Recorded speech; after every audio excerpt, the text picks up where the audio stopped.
Hey guys, man, welcome back over here. Listen, man, what we're gonna talk about today are 5 things that 18-year-olds should know about credit. If you're 18, or if you have an 18, or if you know an 18-year-old, listen, this is the video for you. We're gonna be right back right after this.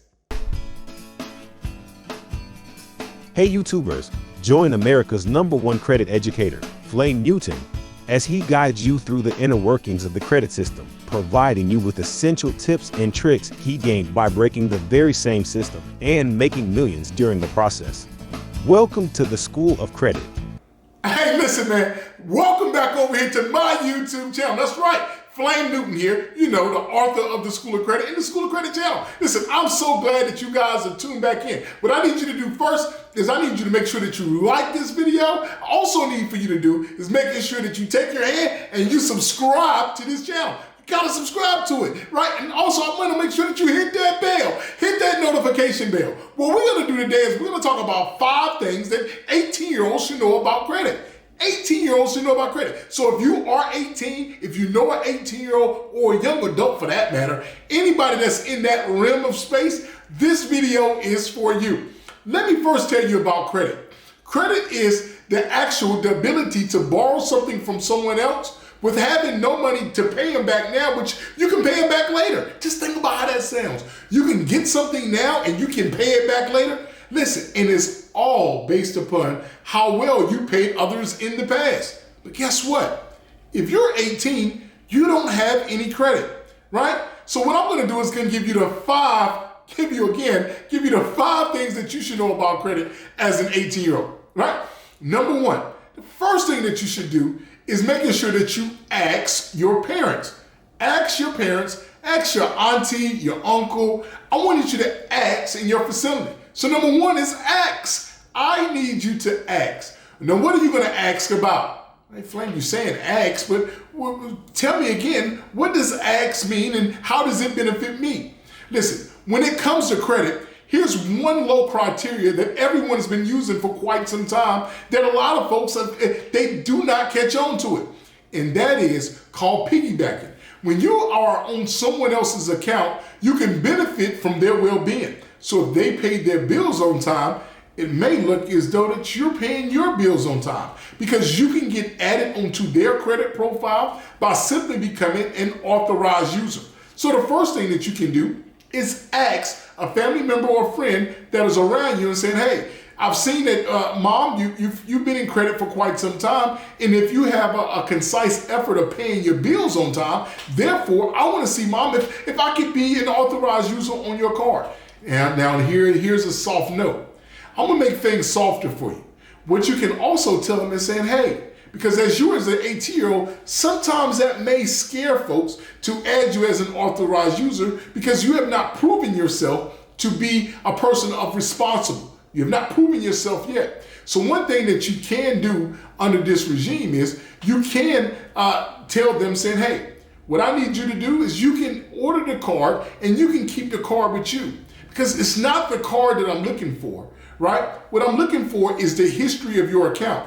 Because I've seen it, maybe you have a card that you've had for 5 years or 10 years, right? Mom or dad or uncle or auntie, right? What I want to do is being added onto that particular card as an authorized user, and that can help me start build my credit journey on the whole, right? So when you start thinking about that, about how you can start building your credit journey, one of the ways is becoming an authorized user. Because instead of you starting off at 0 with nothing on it, now you can start off with having a credit line from 5 years to 10 years old. Now, if you can make sure that you ask them, this is a way that you can show them saying, hey, I'm learning about financial responsibility and this is the way that I want to go because of I want to start building my credit journey as well, right? And I think about that very so often is where do you see yourself at, right?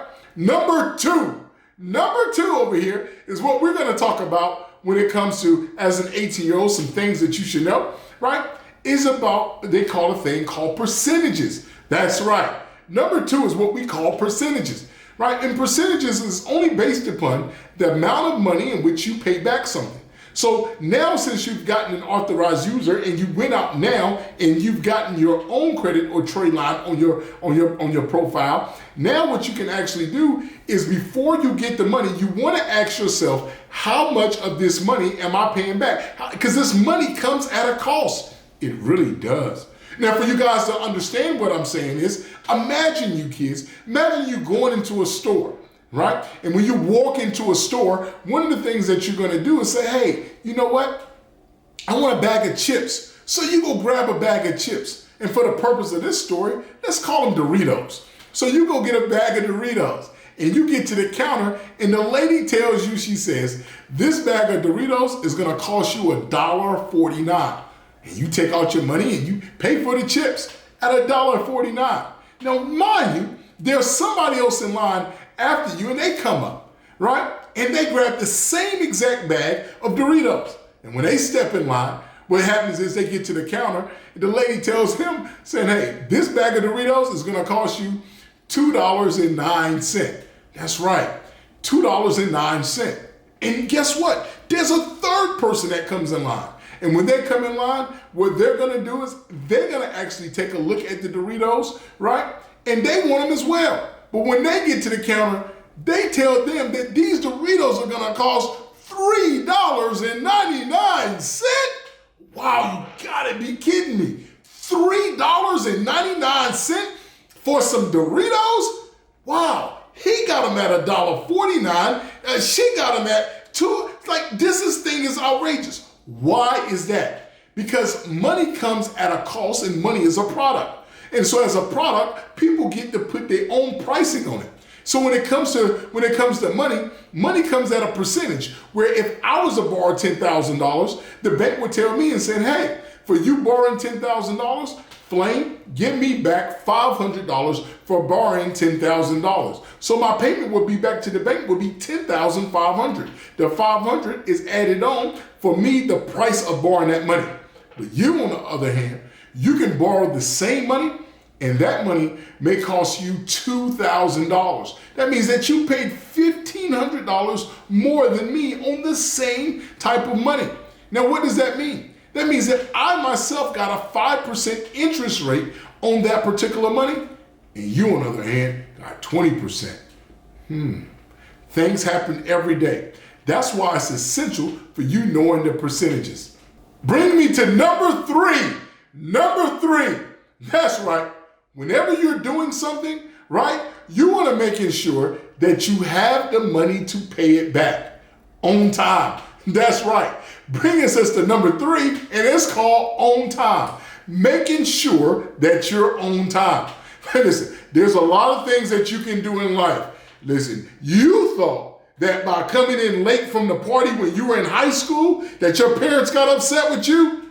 Whoa, that has nothing to do with these credit card issuers and lenders if you're late on a payment. Because what it can do is it can damage you, because it can damage you in the amount of money that you pay back. Because one late payment on your credit profile can drop your score down it can down your score as much as 100 points.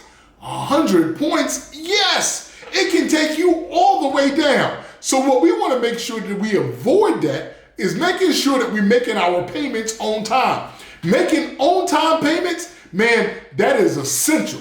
Because when you're making your payments on time, what it also shows the lenders, right, is it shows them that you're responsible. It shows them that you can handle your business. Because you remember, when you said that you was 18, you remember before you turned 18, you wanted to be an adult. Now you're an adult. And this is the way that you can show responsibility. Showing responsibility is a key tool when it comes to these lenders. The more that you can show the responsibility by making sure that you're paying your payments on time, this gives them the leg up to saying, hey, we may want to extend more money to them in the past. Because you know what's better than money? Somebody else's money. That's what it takes. Always about using somebody else's money and using it responsibly. Number four, that's right, number four, you want to use and not abuse it.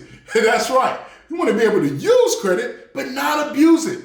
I understand that there's a lot of things that you may think that you want, right? Hey, but you want to be able to use it in such a way, but you don't want to abuse it. So I want you to repeat after me. Use, not abuse. You can even take the time now to write that down. Say the words, when you have any time that you pull out your credit card or you use any type of money from someone else, you want to make sure that you can understand that you want to use it responsibly and that you don't want to abuse it. Because when you abuse things, guess what? There's a penalty to be paid. And that penalty is within your credit score. And when people see your credit score of abusing things that are given to you, other people can see it and they may not want to lend to you neither. It's just the way it'll land. So what we're saying to you is, hey, as you're an 18-year-old and you're just getting started in your credit journey, what we want to let you know is we want you to use things responsibly, use people money. Here's a way that I learned how to use it responsibly. And let me share with you. The way that I learned how to use it responsibly is for any time that I use the money, I have to be thinking in my head, how is this making me money? Right? I got to be thinking about making me money. How is this making me money? So anytime that I'm using credit, I got to be thinking, how is this making me money? So that's what I want you to think about. I want you to use it, but I don't want you to abuse it. And that brings us to number 5. That's right, number 5. Now, what is number 5? Listen, maxing out your credit card. Oh my goodness. Man, maxing out your credit card. Now listen, your parents are not going to tell you this, and your aunties and your uncle are not, but when they had credit cards, they was probably in that predicament where everybody at the time when you go to college and you go to school, there used to be credit card issuers that used to be standing on campus offering us a free mug, or they used to offer us a free t-shirt. They used to offer these things to us for free in exchange for a credit card. We would all do it. And some things that they would do is we would get that money in, we would go max that card out with no intentions of paying it back. Man, don't do that. You don't want to max out your credit card unless you have something to max it out on and it's going to make you some money so you can pay it off. Other than that, we don't max out our credit cards. We want to be able to go back and being able to show that responsible. As you notice, the thing I kept saying throughout this whole video is being responsible. Now, since you're 18, hey, there's no better way than being responsible and jumping over the credit game. These are some of the things that I wish that I would know when I was 18, and hope you guys got something from it too. So if you got something from this video and you learned something as well, listen, I need you to do this. I need you to make sure that you're liking the video. Yeah, like it. I also want you to make sure that you're hitting. I want you to hit away on that subscribe button and make sure that you hit the bell. That's right, man. Thank you guys. Flame Newton over here with the School of Credit.